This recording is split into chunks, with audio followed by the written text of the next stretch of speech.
Nakasilong si Red Rider.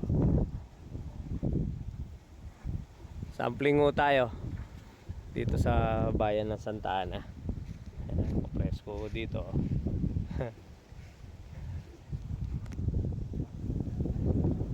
Ito yung pinaka masarap na duyan, no? Ganda design niya dahil punit-punit na, oh. Naglagay na lang siya ng pansahod niya para hindi siya mahulog, oh. Ayan, oh. Dahil punit na yung net. Magaling dumiskarte itong si Kuya ano, eh. Ayan, ito yung duyan.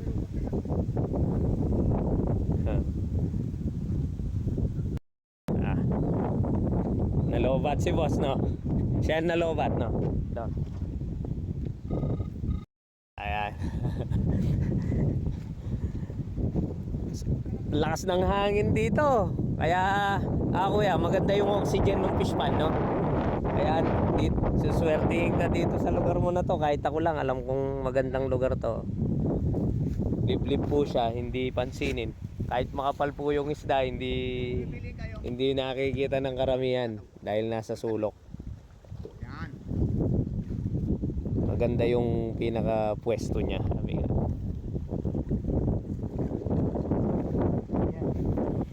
Kumbaga kuya, magpapatimbang ka lang ng isda niyan, no? Kakargaan mo ng pagkain ng todo.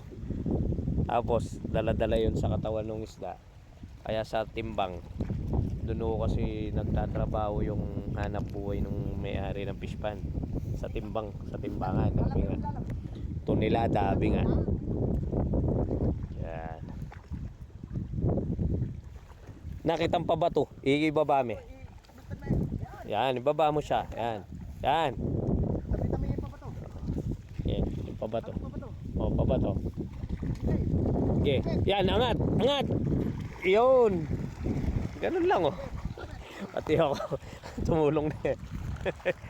Ayan, oh. Maragol kayo, sukar na. Oo. Katsula po ka rin yung nakasuba rin nga sang kanyan. Basta kita larin nga ni managi kataring ba. Tutoy nga man mo koy. Gitsura na la. Quality la.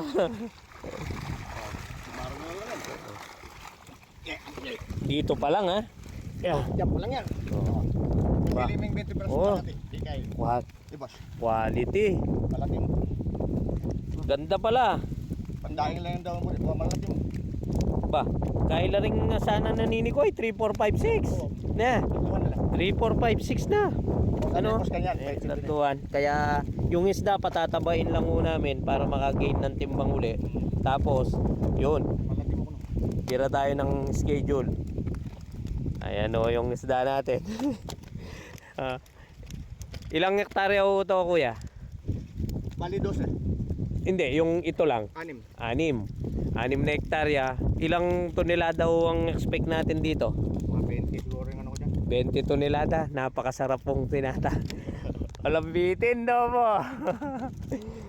3, 4, 5, 6 po isda na labas namin nito.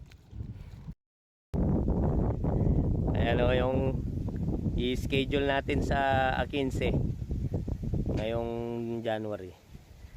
3, 4, 5, 6 po ang size. Ito po yung pinakamaliit nyo. Yan po yung malalaki. Ito yung mga patan. Hindi mahal. Bawi tayo dito dahil malaking pispano itong harvestin natin. Ayan. Ayan po yung nag-aalaga. Go, go, go.